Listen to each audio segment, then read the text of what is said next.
Hey, what's going on, y'all? Back with another one. Let's talk about the Etruscan history once again, a review of that. And yes, we're gonna use the history of writing and all that. Let me camera for a minute. Yeah.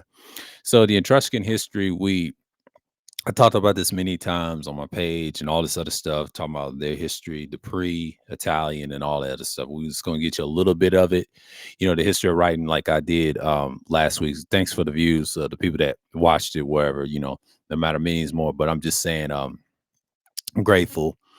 But we're gonna talk about history again. Why my thoughts on these are thoughts of the Etruscan history, and we're going to get into why is what that's pre-Italian, all that, but the admixtures and all that. But these are people like now the scriptures mostly say, "Oh, they can be Japhites." Absolutely, they can. It's Aboriginal, all them people, all them darker skinned people. But it depends on where they come from. But they were a group of people that ruled at a time where this was probably pre-Greco and all this other stuff, and they were their own people. So it's a different period, and then the Neolithic and all that, the BCE era, the land of Etruska. And then later it became, Italian, other groups of central, Edomites, or what we're gonna say, those people. But my man calls them albino, but it don't really matter. It's just the so-called white people that came in there, the whiter nations came in, and modern history will say that. But in scriptures, we already know who's who. But in reality, we gotta refrain from the scriptures part. That's a little science behind this information. Shouts out to dude with realhistory.com for giving us this information, the knowledge, whatever. And I'm glad he got his stuff back. But it's gonna give us a contextual why at this time when I was talking about this, I'll say 12 years ago, it goes to show you that this history still stands. People still looking into it and all that. Yeah, they still digging and all this other stuff, but it's more stuff you can learn. But this is like a recap. What I thought the first time I saw it, it was just amazing how they didn't teach me this in school. I'm gonna tell you that right now. I didn't go to school like 4 years, like most people know. I got this and just brought the science here, and then people start coming on my channel, and then you got subscribers. See, back in the day, people did research like I did. I used pictures and stuff. You can get it off and then post and whatever and share the boy out and made him popular. Now everybody's coming to his stuff. So what we're gonna do here is we're gonna share. We're gonna go to history of writing first and explain our thoughts on the people, and then we're gonna switch back and forth to just share for a minute. And let's go back to where I'm at right now. So, we're gonna big up the screen and then I'm just gonna do my thing. So right in here, Etruscans, right? They said, I'm gonna read this in a minute, but these are the people I talked about on various content, you name it, and all this other stuff. So it's pretty much doing what we see and what we get. But I'm just gonna look at here real quick about my stuff, and then I'm just going to all of this videos and all that. We talked about the history of writing 2 weeks ago, and yes, a 40-minute video y'all can watch, and yeah, and all this other stuff. This ain't gonna be a long one. We're gonna just do part two of this. We're gonna do the same thing, part two, next week as well. And we're just gonna do part one and just we're not gonna go in depth as much because I got things to do and whatever. So that's a popular more the journey ancient. Blah, blah, blah. Okay, oldest so the old what's popular? Let's do the popular. Indo-European languages, you can find that. I talk about them a little bit in there. That's like 10 years old, almost 11 years old. Um, Talked about a lot. Black Mediterranean history, ancient, whatever you want to call it. Y'all can watch that. Got a lot of views. 11 years, probably 12 years. Afro Asian culture, I got a lot. Indo-European languages and history of it's how you find it. It's a two-part, it's a lot. Oh, I got a lot of shit. Y'all can go see my catalog of it. Just type in popular or the oldest and scroll down on the oldest.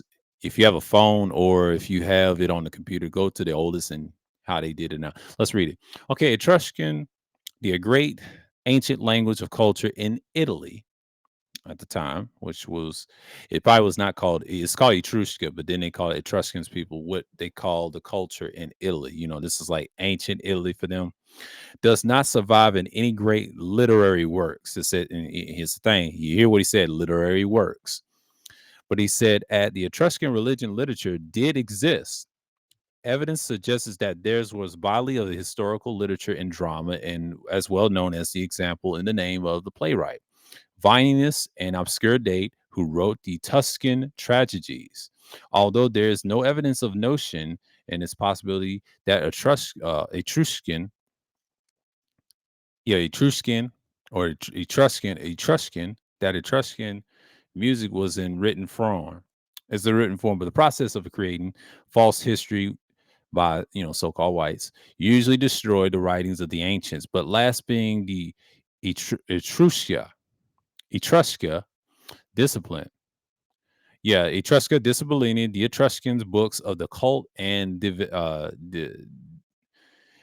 deviation, the, divination. Yeah, divination collected and burned in the 5th century CE. But the Etruscan language is universally accepted in the ISO case, but it cannot be con- uh, consecutively conclusively to be related to any other language, living or dead, except of a couple sparsely um, attested extinct. But the language of the Raric recorded in the Alps was clearly related to Etruscan, judging by the few in inscriptions found in Limnon and recorded on the island of the Lemnos, and it appears to have been related to Etruscan, a third language, Camanic, and sparingly recorded in northwest Italy and written in the Etruscan alphabet. My possible also has been related, but the evidence too sparse to allow any safe conclusion. See, they're still searching on this research. It's a lot, and they have a lot of history that's been, the Etruscan script with the bronze Cortine tablets, which is the land contracted to families. That's what they look like technically. That was here before, and it's a lot of history a lot of people don't get into. Etruscan has ceased to be spoken in, and in the time of the imperial Rome, though, it continued to study in priests and scholars. But the Emperor Claudius wrote the history books of Etruscan in 20 books, now lost, in which is based in the sources still preserved in his day. But the language continued to be used in a religious context in late antiquity, and the final record as such as relates to the invasion of Rome, the Alaric, and the chief Visigoths in 410 CE, with the Etruscan priests was summoned to conjure the lightning again the barbarians. So the conquest in 410 CE of this slightly century, what you call Etruscans, and they were here. This is a little history right here. This is the Pyragon laminate, the other more writings of that. So basically, this is the writing of the Etruscan. We ain't gonna get into the Phoenician and all that. And this is what their stuff is, their 10,000 known Etruscan inscriptions and all that. That's what the language would really look like. And that's just what it is. So we're focused on this today. Try not to itch in this hat, but I'll be all right. But basically I gotta talk to y'all for a minute. Let me get on screen and we're just going to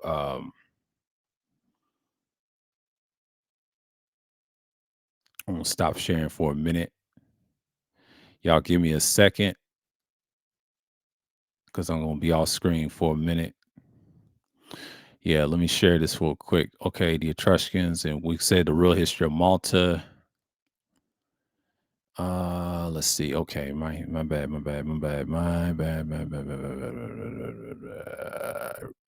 we go. And let's look at myself before we explain the next part. Okay, the Etruscan history writing is very complex. It's very tenuous, and a lot of people just get caught up on why the history is out there and all that. A lot of dark history stuff. And like, shouts to this brother right here, man. Like he's doing the research. They doing the archaeology as well. I pick up the research online and tell you guys that this stuff is out there. If you're traveling, get the knowledge is out there. But a lot of stuff that the Etruscan people did, they what you made like now modern Italy, that's different. They don't believe in that because they're modern. They so desensitized to other cultures and things like that. The Visigoths and other groups came in there. That was a battleground, testing ground, similar to the ancient times and other Eastern cultures and things like that. But normally you see it in the Mediterranean. It's always going to be in that same region. That's a complex historical, and like you see today, you like what you see in the war going on today. But we ain't gonna get into that. That's part of prophecy in the scriptures and things like that, and other things. But other things is how can you deal with a lot of things going forward? But a lot of reasons why people get caught up on this stuff that this kind of slightly matters because I'm putting it into context that the history is just there. And you got to put it in context that what you want to hear and talked about. Okay, I got plenty of time. Okay, so I don't want to delineate what's what. Yeah, the camcorder. Yeah, I'll deal with that later. So it's like, basically, okay, we got 10 minutes in. Okay, good, good. This ain't gonna be a long one. So let's get into the real history. Malta. On the island of Malta, Gar Dalim culture is the earliest known the phase of the Malta culture. But at the Cape Gar, I mentioned this before, the earliest evidence of the human settlement on Malta. Some They said some 7,400 years ago was founded because of the debris and left by these ancient humans. But this cave is also a variably depository or semi-fossilized remains in extinct species such as the dwarf elephants and the hippopotami, which is named the island, is 250,000 years old. I mean, 250,000 years ago, or old, or what you want to say. Um, Extensively when it was still a part of the mainland. Yeah, Malta was still part of the mainland. That's what they look like. And this is talking about Etruscan history right here. Real pieces. And then you see the man 4000 BCE right here. This guy right here I just read, and the same people. That's what it was. That was the people. But it suggested that the rise of sea level extended the large mammals on the island, and then the lack of food and the dwarf versions to evolve. But the theory is, however, challenged by the existence the pygmy hippopotamus native to the forests and swamps of West Africa, they would say, and particularly the country of Liberia. That's what they say. All right. But shouts out to the old brother saying it, but he's saying it in the modern terms, what you would think and talk, but he's giving you history. Okay, during the Neolithic age from 5,000 to 4,500 BCE, but the cave was also sites by a new wave of the man who crossed the Maltese Islands from Sicily and via land bridge by 3000 to 3000 BCE. But the temples began to construct simply, or the first, but then increasingly sophisticated, so that the 3000 BCE construction had become very sophisticated, such as the immense stone blocks and considerate facades of Hagar Kim.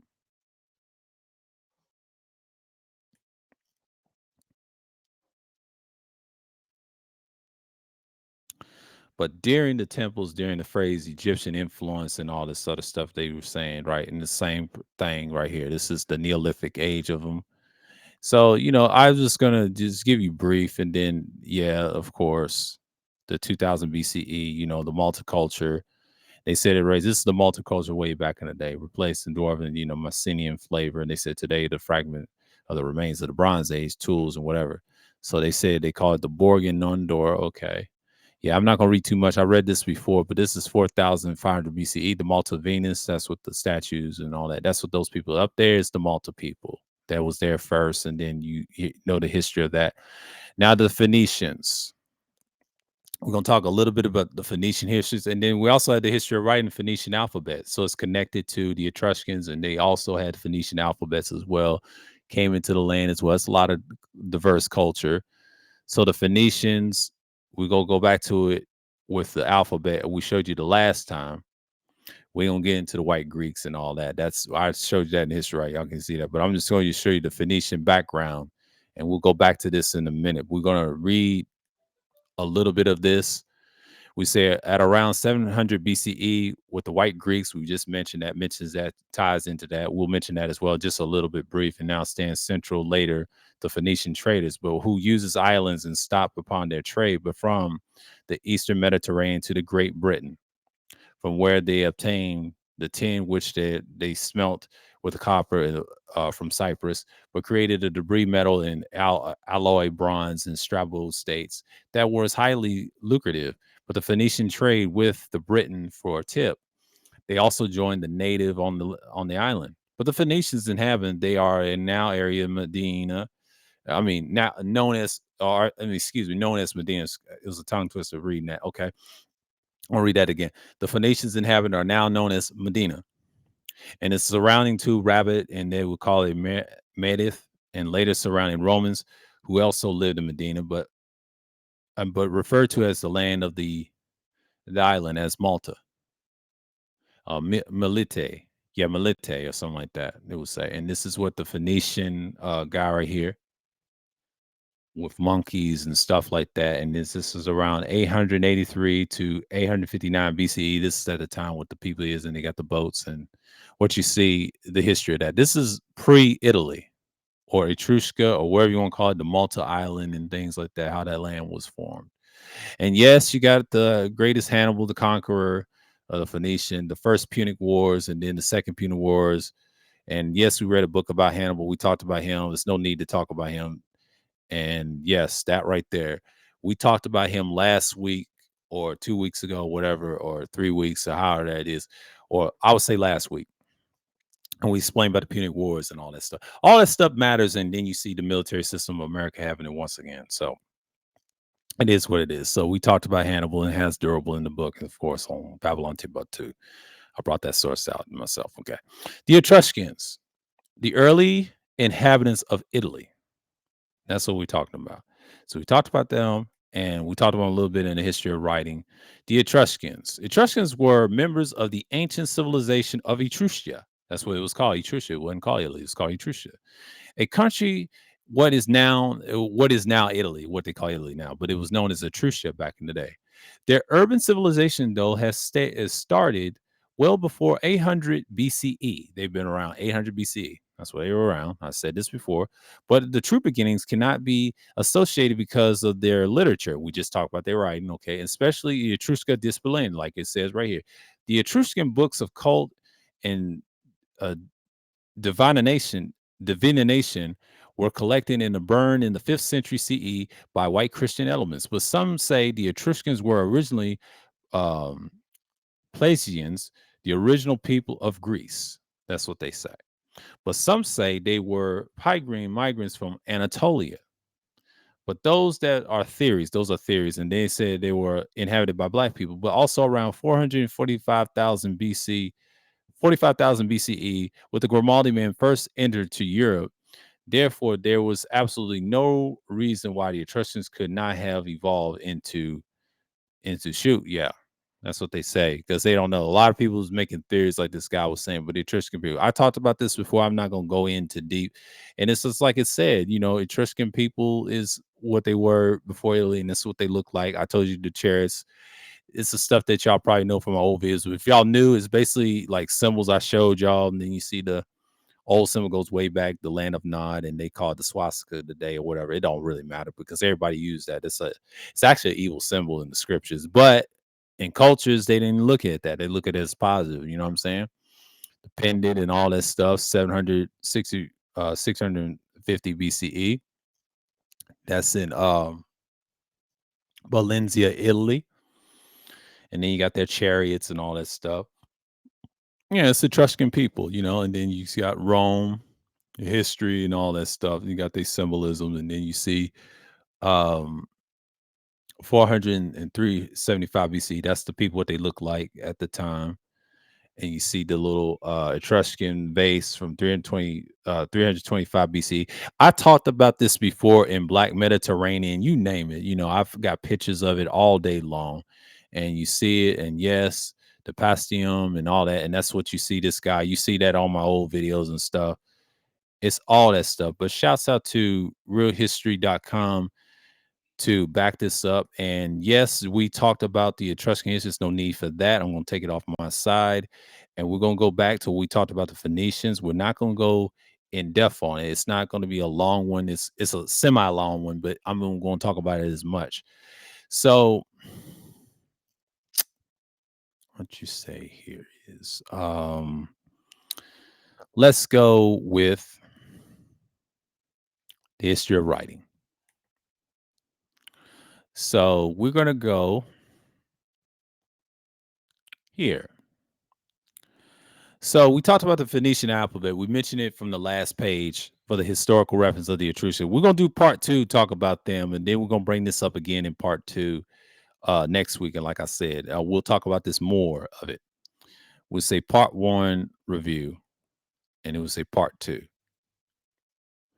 So the Phoenicians script, 1100 BCE to 300 CE, or they say AD, but we say CE over here. CE. And it's an important to trunk in the alphabet tree, but then the modern scripts can be traced through the Arabic, Aramaic, Hebrew, Latin, and Greek scripts. We're all descended from Phoenician and Phoenician itself in use in the form of Punic and more cursive unit about 200 CE. But the Phoenician is a direct descendant of the Proto-Semitic script. Like the Proto-Semitic and the Phoenician is a consonant alphabet, also known as the Abjad, and only contains representing the consonants, vowels, and generally omitted in the phrases of the writing system.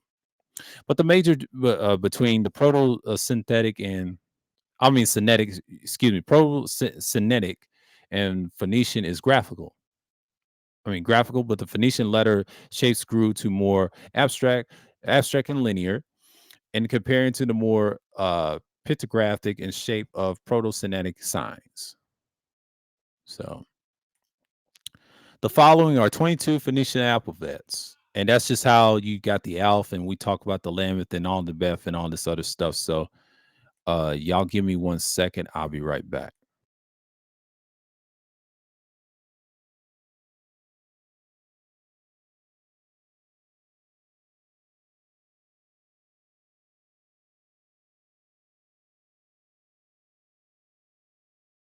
But yeah. And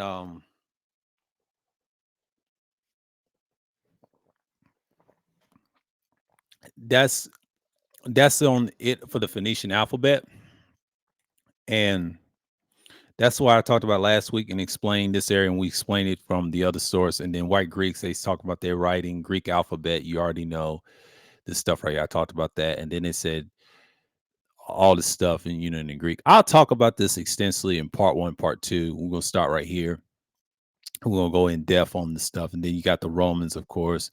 They taught the Olmec writing and all that. These are all the writing, the history of writing. So with that, I'm going to explain that. But shouts out to my man once again. Stop the sharing, and we're going to knock it down.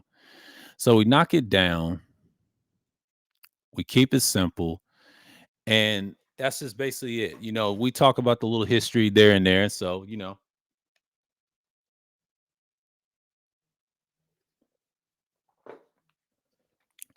it just goes to show you that what time it is. But mainly, you see these things and you just go, it's pretty simple. But that's the thing about these things, you just get into the motion and then that's just how it goes. But and then about the albums. So we'll do part two. We'll explain a little bit of the history, because see, part one, this is just an introduction of what my thoughts on it, and I think this is interesting history to touch on because nobody talks about it enough. There's a lot of history like Indo's Valley, and this is another one. This is number two, and then the top three, we really gonna go into the other ones as sooner or later. But let me excuse myself for a minute. So oh man, I just got done vacuuming in this room, so you know how it goes. But with that, until next time, we'll see you on part two. Until next time, and then let me get the thing off the screen. But until next time, shalom to the people of Israel and the Gentiles. Until next time, and we'll see you on part two of this review. This will continue. So with that, I'm signing off and I'm out.